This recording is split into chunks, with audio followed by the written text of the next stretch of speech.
of times it's the way around change that sometimes puts us more planning versus more spontaneous, right? And sometimes it's also about how we look.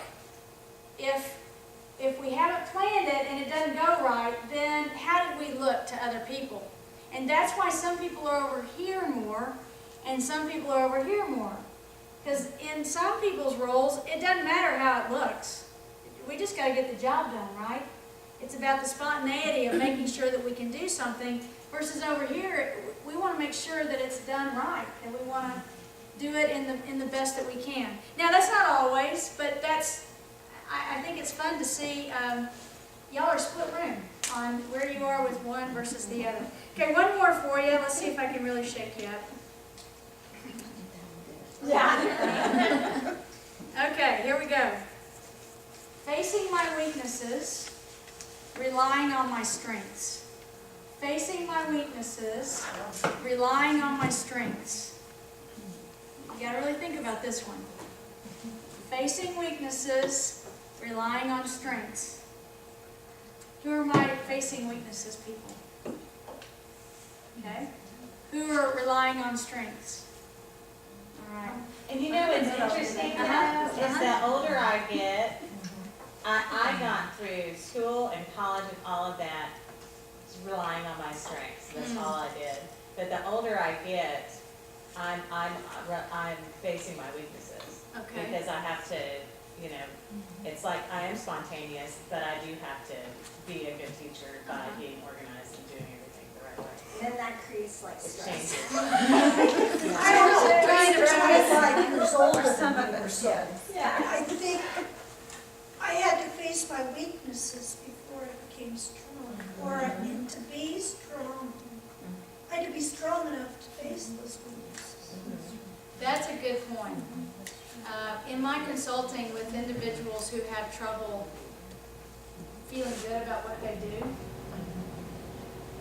the biggest thing that I talk about is that they have to understand what their strengths are and truly develop those strengths, because those are the things that are going to get them through the tough and thin, right? But at the same time, there are weaknesses that they can develop once they know what their strengths are and they know who they are with their strengths. Because, you know, I'll throw mine out. I can't find my way out of a paper bag unless I memorize.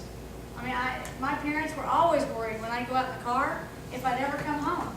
Because, you know, I just never knew where I was or what I was doing. I had to memorize, okay, I turn here, and then I go there, and I turn there. I just really cannot understand any of this in here. Just let me play in the world, but don't tell me I have to know where I am in the world. So, that's my weakness. But does that stop me from all the strengths that I have? No. I adapt to the weakness. I adapt. But my strengths are what I really charge up on.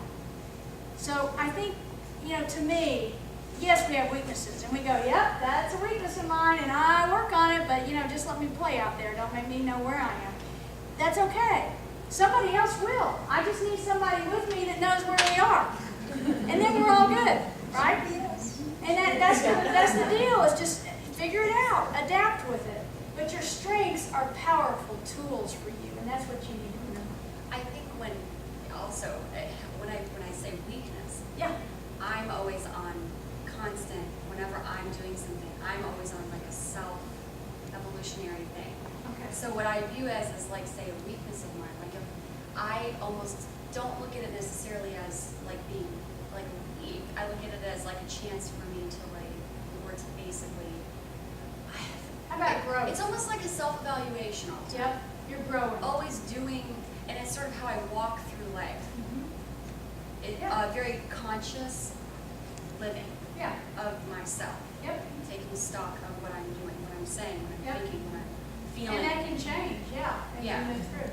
Yeah. Yeah. But never forgetting the strengths that you do have. And I think that's part of my strengths, is noticing that I have weaknesses. And that And you it's can- okay. Yeah, it is okay. Yeah, it needs to be okay.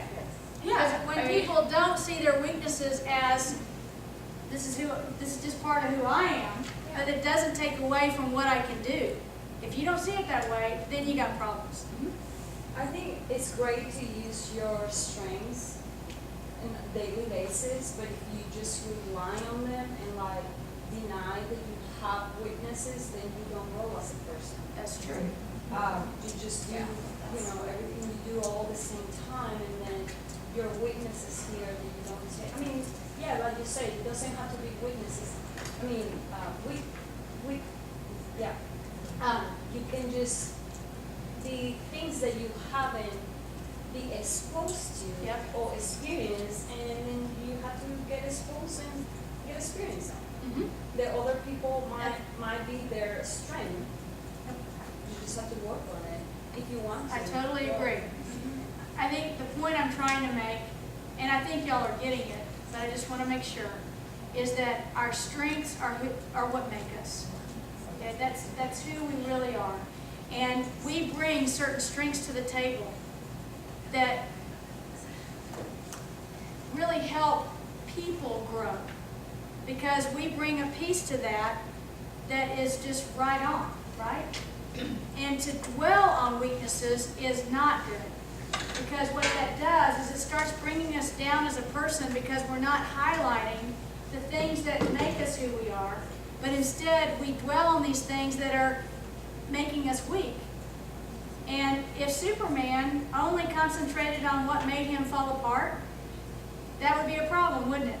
But he had strengths that were much bigger than that as long as he did not dwell on that one thing.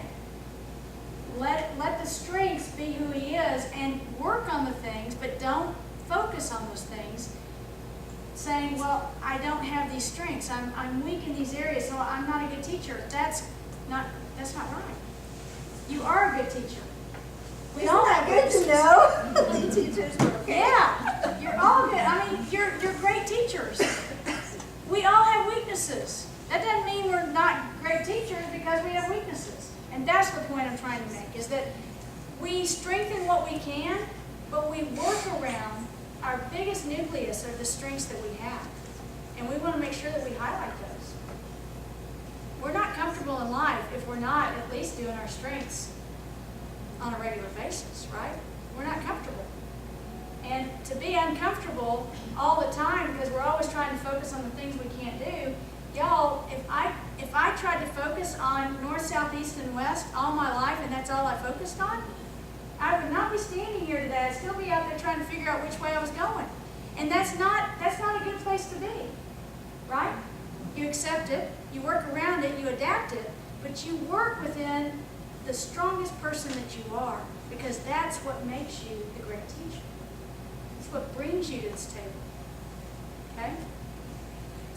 Religion is more of an external piece, meaning that, and I'm just going to jump down here, it comes into questions like, why am I alive? What is my purpose? What is my relationship to higher realities or beings?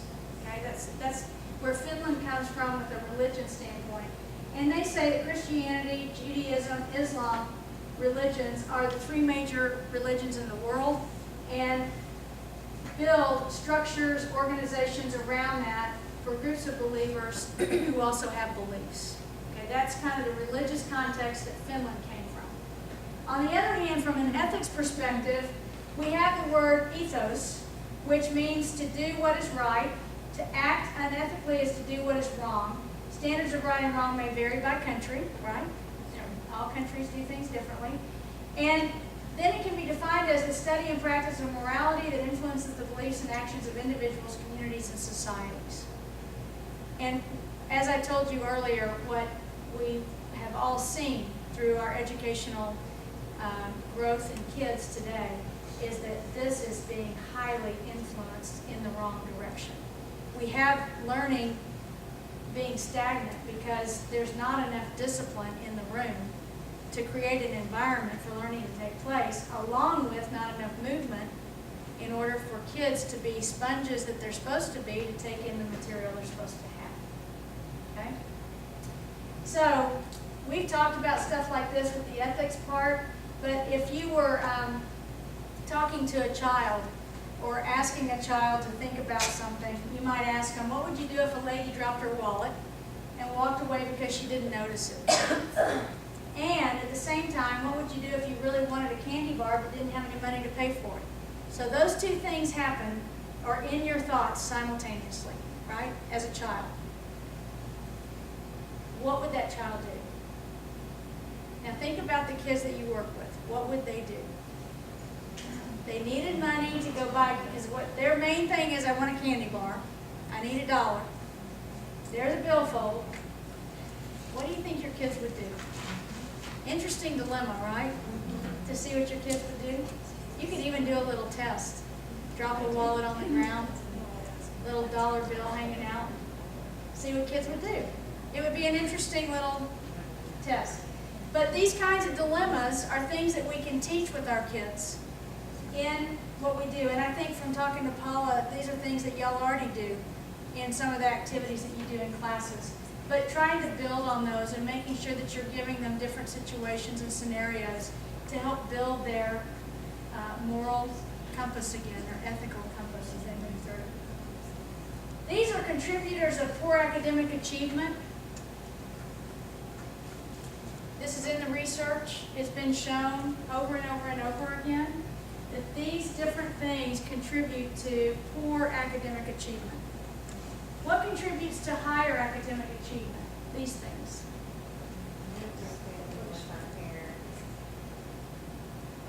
Those are our core values, right there. Right? This is why your school does as well as it does. Along with activity being core, integrating fine arts into what you do, keeping content light. It's not, it's not a serious, we got to learn how to read, and we got to learn how to do that, and we got to learn da da da. It's keeping it light. I'm using that as a very descriptive word for a positive description, not a negative description. People today think that we need to be giving heavy stuff to young kids at 3 years of age, 4 years of age, 5 years of age. That's why we have burnout in our kids at 10, 11, and 12 years of age. That's why your kids are thriving as they move into 3rd and 4th grade in other schools, is because they're not getting that heaviness here. That's a great, great attribute to y'all. I want to talk just for a minute, and I'm almost out of time. Do y'all need to do a walk around the tables? Yeah, stand up. Let's walk around the table. I don't care which direction you go, just don't knock over the video camera. Walk around the table, go to the bathroom, whatever. Go to the bathroom.